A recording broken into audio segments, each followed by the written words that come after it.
All right, welcome to the first ever episode of Game Time Talk. I'm Tyler, and I'm here with, Logan. Elliot. And Aiden. and we're just going to talk about relevant sports topics that we think are interesting, give our opinions on them, and we're going to go from there. This is Game Time Talk.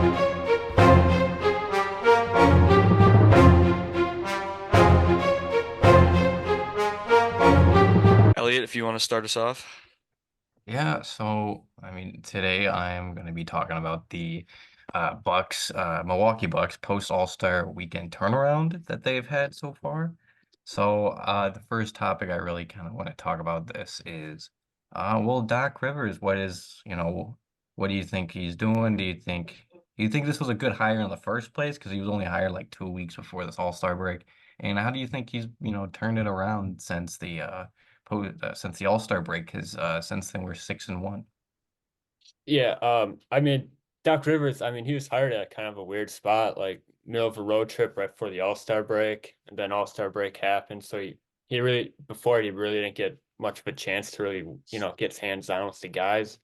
But after you can really see now, like team chemistry seems better. Like I think it was yesterday they posted that video of Brooke Lopez in the half court shot.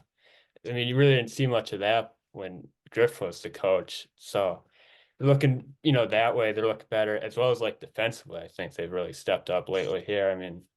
Now 6-1 their last seven, so it's looking good for Doc here, and we'll see come playoff time what happens. It's Doc Rivers, you never know with him, Yeah, but I was be a fun. yeah. So like with the Pat Beverly thing too.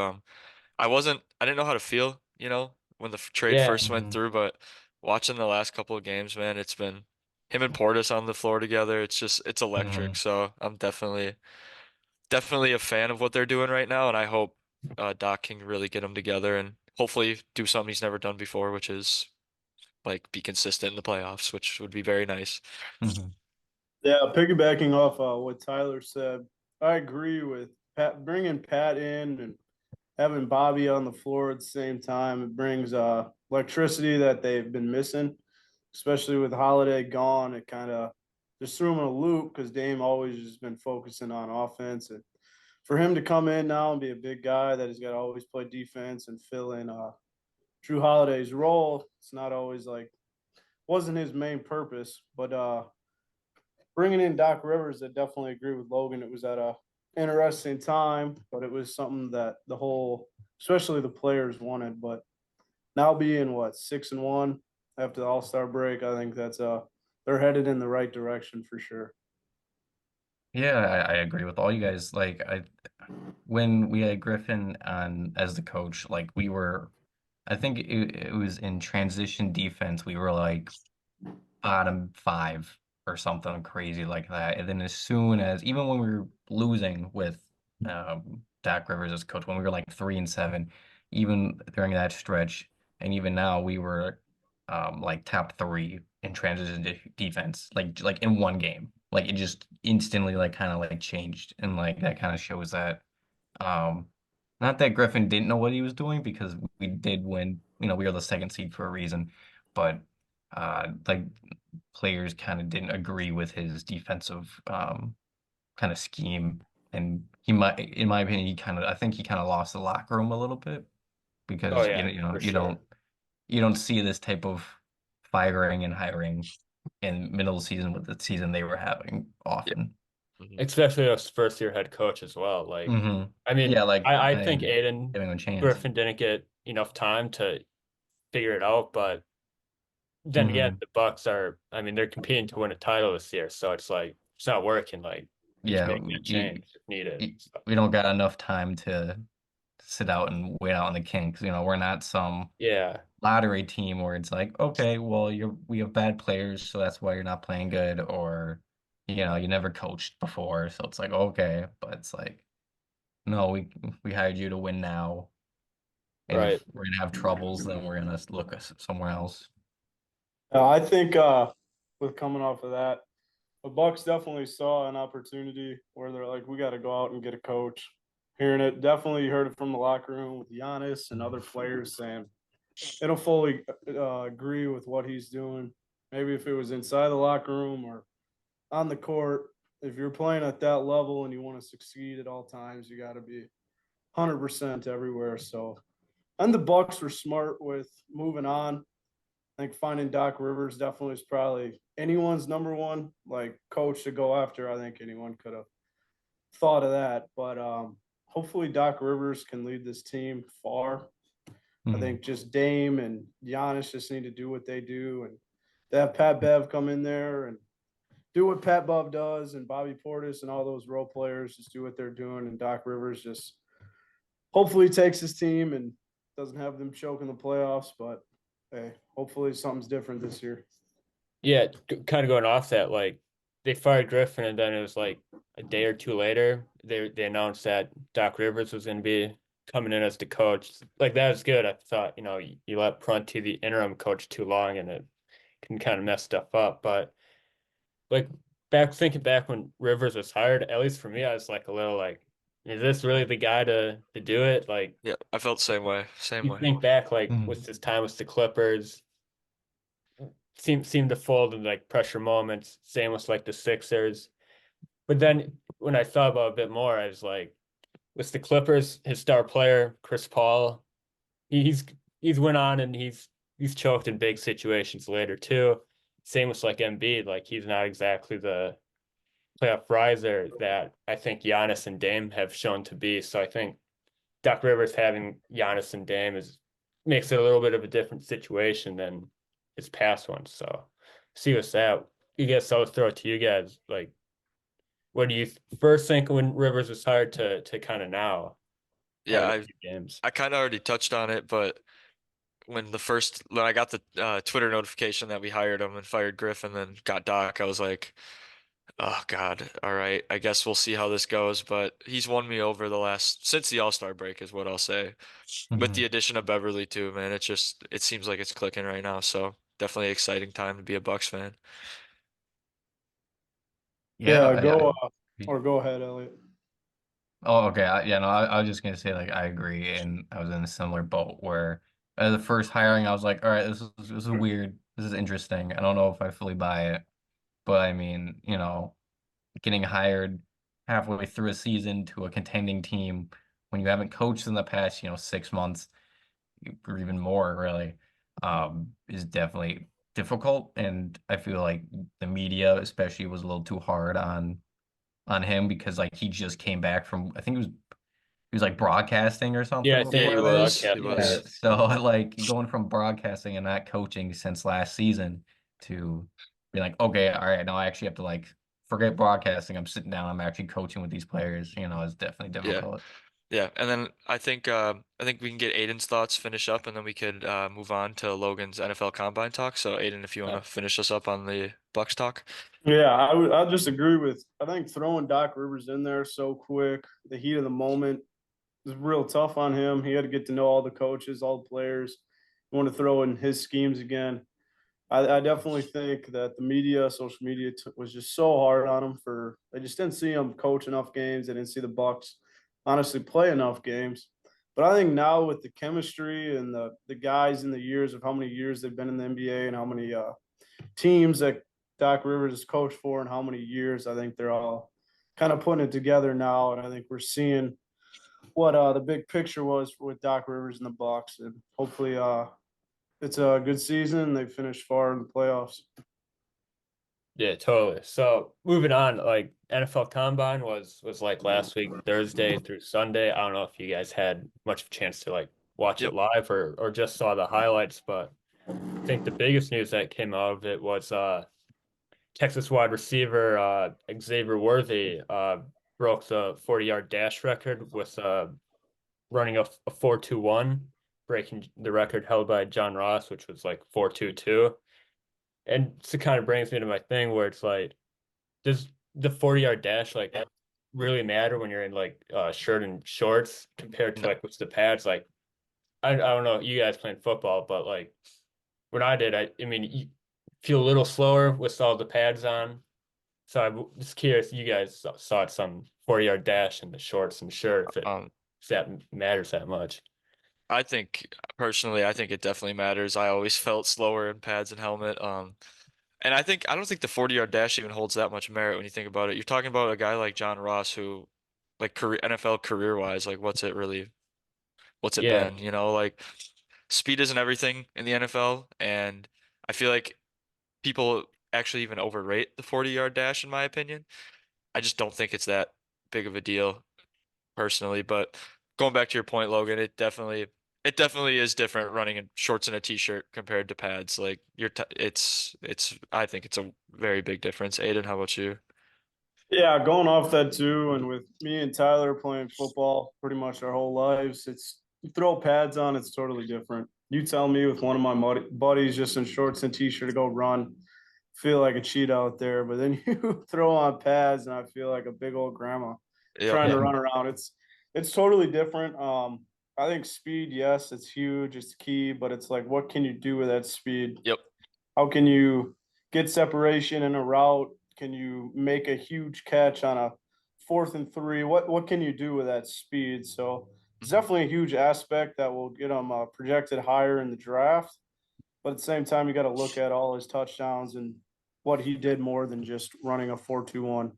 Yeah. It's not just vertical speed in football that matters. It's directional speed, lateral speed, like change of direction. Acceleration too is Yep. like huge. I know like Mhm. now they do have like the 10-yard split in the 40, like how Yep. fast so that like I think that almost matters a little more than the Hmm. complete 40, but 40-yard dash is a great way just to get your name out there and at Yep. least like score a sponsorship deal with like Nike or somebody like that. Yeah. Elliot, what about you? Any thoughts? Yeah, I do agree with all you guys. The pads definitely do slow you down a bit, and that the 40 time is a little. I think it's a little bit of an overreaction, and the media does take it like that because like it's not the NFL. You're not just running straight down. It's not a track meet where you're just running in the same direction. It's not 100 meters.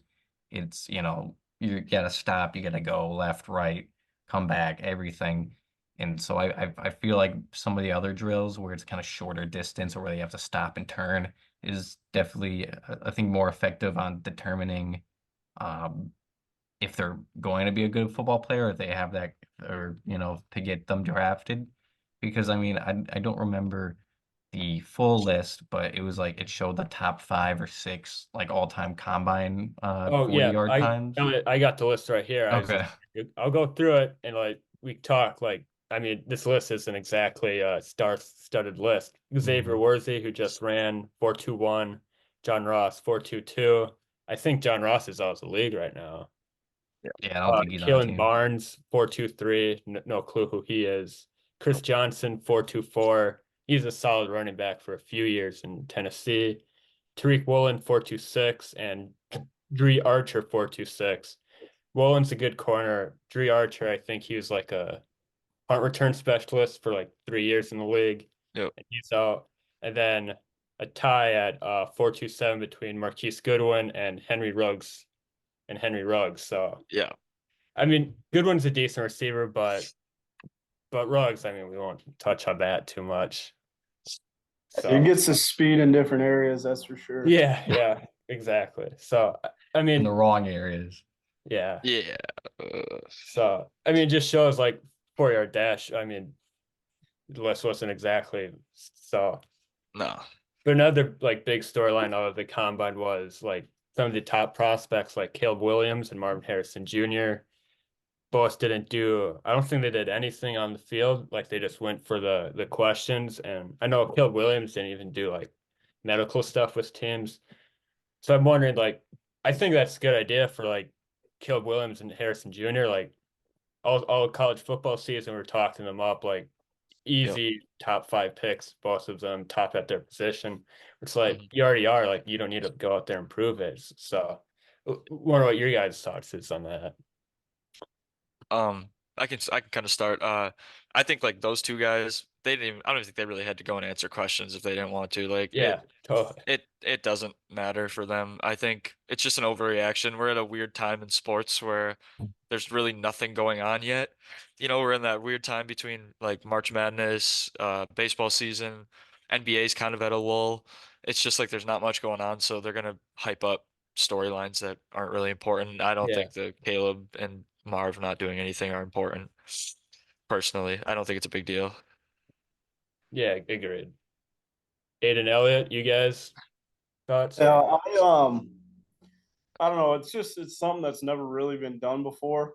I think I'm just looking at like the different aspect of like what makes them so far and above and beyond everyone else. I get it, yeah. Just amazing seasons, amazing careers at what Ohio State, USC. So yeah, do they probably get to do that where they don't really talk to anyone, don't do no any physical activity? It's just different from I think you want to if you look at it from like a old school perspective on a yeah, lot of teams. And you know, a lot of those higher GMs, a lot of those scouting reps, are a lot of older, old school, tough nosed football players. Hmm. But I definitely agree with Tyler. I mean, it's a new day and age. Yep. It's different. People have the capability, have the skill set, they can do stuff like that. And at the end of the day, NFL people might not like it the most, but let's be real, the Bears are still going to probably Yeah. take Caleb Williams, and the first Yeah. team that can get their hands on Marvin Harrison, they're going to go do it. So it's definitely different, but I don't think it's going to change the draft pick. That's for sure. No. Hmm. Yeah, no, I agree with you, Aiden, that, they're still going to get picked where we all expect them to get picked, even if they don't do the combine. And I do I see both sides of them where it's like, people are like, oh, well, these are the top guys. We want them to come out, like why not, but on their side, they're like, well, we've played, 3 full seasons, 4 depending on some other players in the top 10. And they're like, well, there's plenty enough tape you can go and look at where we're in a game time situation. It's not like us just running drills as fast as we can. But I also think this kind of goes with, um, especially in college football and in college sports in general, that there's kind of a new like player. What's the word I'm thinking of? I don't know. The kind of player and college players I think have more power than they Yep. have definitely in the past, especially now with like NIL deals. So now they're getting paid. Now they're bringing all this revenue, and so I think that with this kind of player empowerment that where they have more power than in the past. People just aren't kind of used to that, where they can like decline Yep. to go in the combine or other things like that. So I think some people just aren't used to it, but I think this will be a norm going Yep. forward with the top guys. yeah. Agree. One last kind of thing that like my favorite thing I saw during the combine was tight end Dalen Hoker out of Colorado State. He had a monster game against Colorado early in the year. He's doing the gauntlet drill where they go across the field and you're catching balls on each Yep. side. He got to the last one and he caught it, and then he's turning upfield. He forgot he had another ball to catch, so he's already turning upfield as the ball's coming. So ball in one hand, caught the other one with the other, and ran upfield with it too. I saw that as pretty impressive and That good, was and cool. like gets the hands name out there. And then my last question is plenty of top QBs also like they didn't throw at the combine. Like some of them did participate in some of the drills.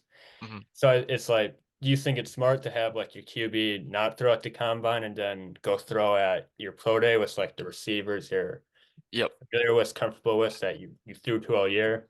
So like, you guys have your thoughts there, and we can move on. Yeah, I mean, I kind of agree with them, but I kind of don't because like when you get into the league, you're not gonna most of the time. This has, changed in a few years, or in the past few years, where when you come right out into the NFL, you're not gonna be throwing to your number one guy in college. Yeah, Like Joe Burrow and Jamar Chase, etc. But like they're kind of the outliers. So like I feel like you should be comfortable. You shouldn't really back away from not being able to throw to because you're gonna have yeah, to anyway. Like first day of practice, these guys are complete strangers to you. Maybe you played against them in college, but like you're gonna have to throw to them either way. And I feel like I don't know, it kind of shows a little bit of character. Not that it's a bad thing, but like some nerves where it's like, oh, like you're still kind of hanging on to being like, oh, let me just throw to my guys, so because they know me and they've played with me for a few years now. Where I feel like NFL scouts are like, all right, can he throw to someone who he's never thrown to before? Because he's gonna be in that situation as soon as he gets into the league. So I feel like that's a big thing too. Yeah. Yeah, to piggyback off that, I think quarterbacks think it might hurt their might be detrimental to like their credibility of just being able to throw football at all times. But at the same time, I think it's got to show like what Elliot was saying is, yeah, you're not going to throw to your number one guy. You're gonna have tons of people that you're gonna have to throw to. You're gonna have people getting cut. You're gonna have people getting added to the practice squad. You're gonna have people getting bumped up. So I think at the combine you should throw. You should throw to all the wide receivers that are willing to run a route and catch the ball for you. I think it shows like you're a good teammate and you're willing to throw the football to anyone, and that just shows. I think that just shows like more character than it does anything else. You don't care about like what you're gonna do. It's just like you show like I have the arm talent. I got here for a reason. I'm here for a reason. I can throw to anyone. I want to throw to anyone. Yeah. All right, Tyler, any thoughts or to move No, on? you guys hit the nail on the head. So, Yeah. uh, All right. so I'm gonna move on to our kind of last and final topic. Me and Aiden kind of gonna, you know, gel together with what we're both gonna talk about, and they're Yep. both gonna be about the Brewers. So, Yep. um, what I really wanted to bring up and what I thought was super interesting is how Vegas set the over/under line for the Brewers wins this year at 78.5, which I thought personally was extremely low. I understand the loss of Corbin Burns. Obviously, it's huge, but in defense of that, I think additions of Hoskins, Joey Ortiz, DL Hall, Gary Sanchez, and others will make up for it. And also in defense of losing Corbin Burns, he was the third best player person in the rotation last year. It was Freddie, Woodruff, 1 and 2 had the best seasons. Burns was 3. So we lost our number 3 starter and gained offense. So my question to you guys kind of is, do you think Vegas is overreacting to the Brewers rotation question marks? Yeah. Yeah. So I'll touch on or go ahead. Oh, Go go ahead. ahead, Aiden. Go ahead. Okay. Oh, you. I think Vegas. If we're talking about just like looking at money lines and all that, just for games. Vegas is usually pretty correct, but I think it's pretty dang hard to get a number on a 162 game season Yep. when you're losing. Well, Tyler said the third best pitcher on the Brewers last year. Yep. You said what, 78 and a half? Yep, 78.5, which I Yeah, thought was 78 and a half. extremely That's not even first place in the NL Central. I not it. think That's not even I'd say 500. mid. That's Yeah, under Yeah. 500. I don't agree. yeah. I just don't agree. I think mid 80s at least, Yep. might be pushing 90. I mean, of course, their bats are going to be streaky.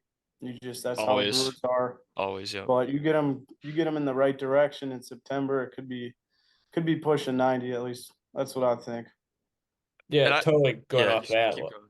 Like last year Brewers what, wild card Yep. game, right? Yeah. Yep.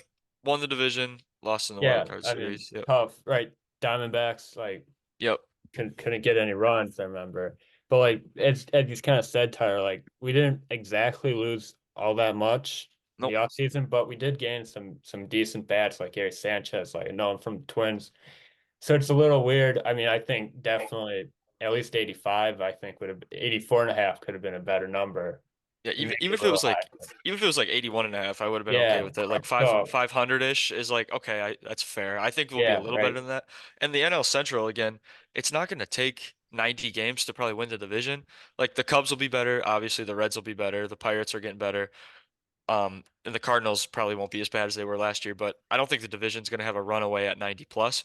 So I thought like in the 80s would have been fair because I think it's pretty open. And I'm going to be honest, I hate the Cubs, hate the Cardinals, but I think the division's pretty open or at around 85 games.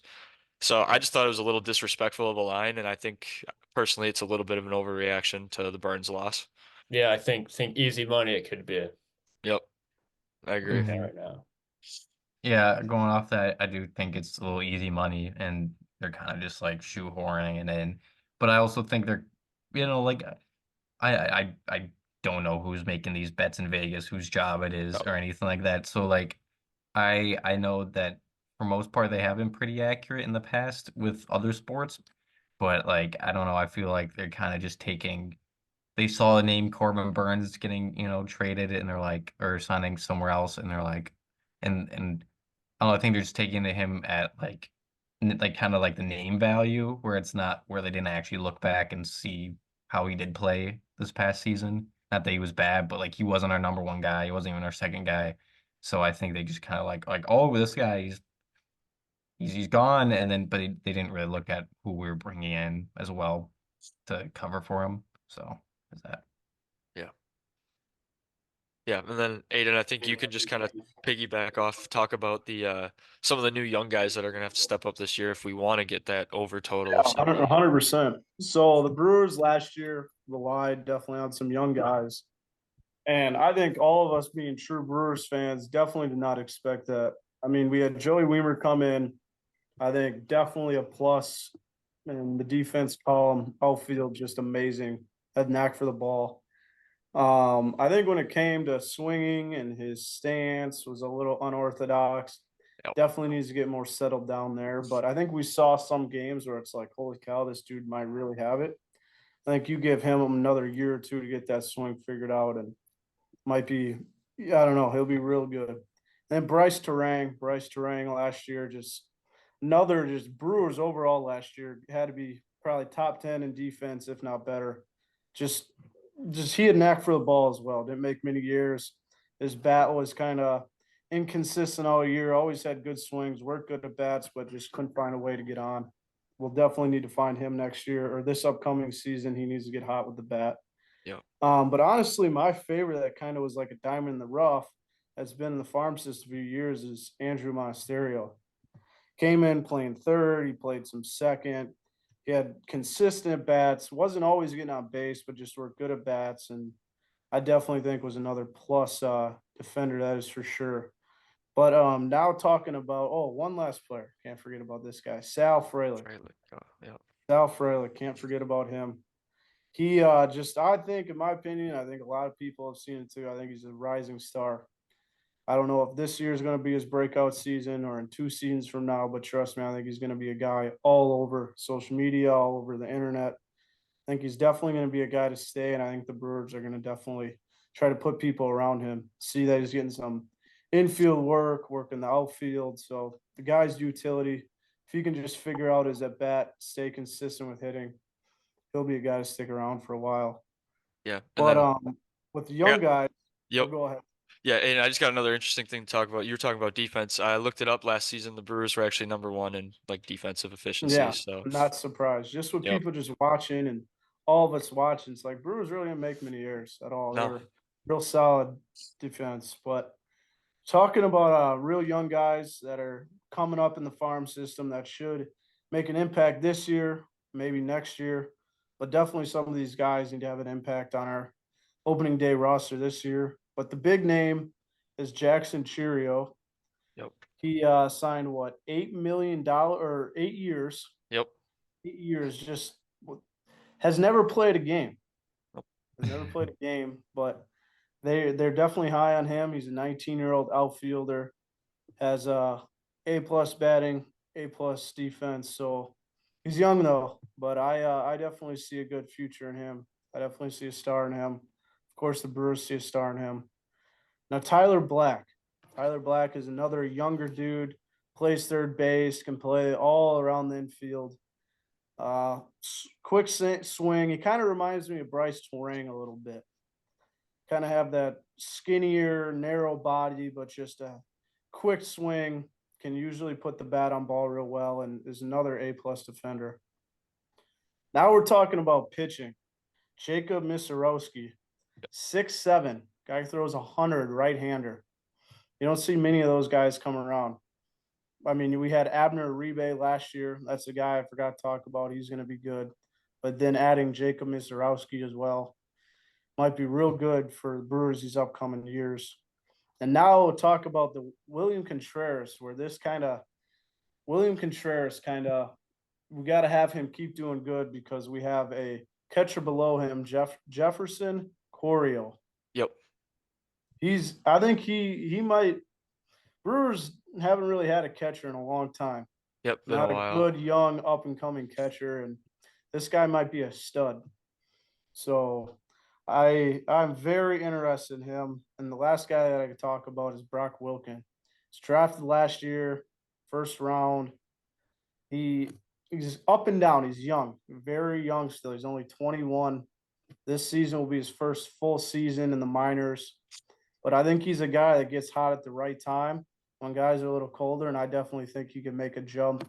Even if they start him in single A or double, I think he can make a jump all the way to the official roster.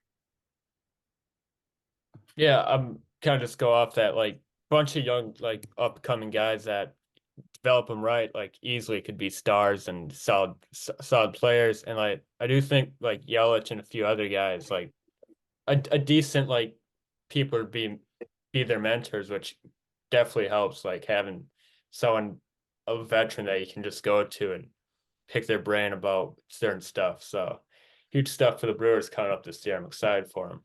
Very excited. Anybody got any thing else? Otherwise, we could probably wrap this up here pretty quick. Here, Tyler. So I'm I okay. gotta ask you one more thing about the Yeah. Brewers. Yeah, what's up? William Contreras. So Yep. he's my big knack on. He was Silver Slugger last year. You got Jefferson Corio behind him. hmm William Contreras is not getting any younger. What are you thinking there with him compared to Jefferson Corio having a heck of a spring training so far? I th Personally, I don't know if this is a hot take or not. I think Contreras is going to be the best catcher in baseball this year. Period. He already was what, top 3 last year. Mm-hmm. Defensively, he took a jump. Offensively, he batted like 280. Had like 75, 80 RBIs at least. Um, I think as of right now, obviously foreseeable future, you roll with Contreras. You can bring up Caro on the roster if you really want to. Maybe some DH roles, maybe some off days for Contreras. You put him in, get him a couple ABs in a couple games. But I think as of right now, you got to roll Contreras and just kind of see what happens. But it's nice to know that you have a backup plan in the minors that could be very, very, very, very good. So I think we're in a great spot at the catching position moving forward. One more thing. So with the ad of Gary Sanchez, hmm how does that play with Jefferson Corio? I don't think it really changes much for him. I think Sanchez will be a William Contreras off day guy, and he'll probably be a DH against left-handed pitching. Yep. So I don't think it really changes much for Jefferson Curo. I think he'll still get the reps. He'll get Contreras reps sometimes. But I think Sanchez is more just like kind of a left-handed. If we're playing a lefty, I think he'll step in and Yep. probably I hit. agree. And he has time. He has time in the league. He's a Yep, veteran. yep. And then it gives Jefferson Curo time to develop, get better, because he's also still very young. I know he's having a great spring training, but just giving him that time to develop further and see more high-level pitching at a minor league level could be very good for him too. So Nope. I think I think the future's bright in Milwaukee, especially at the catcher position. So I agree. very excited. Well, this was our first episode of Game Time Talk. I hope you guys enjoyed, and we'll see you next time.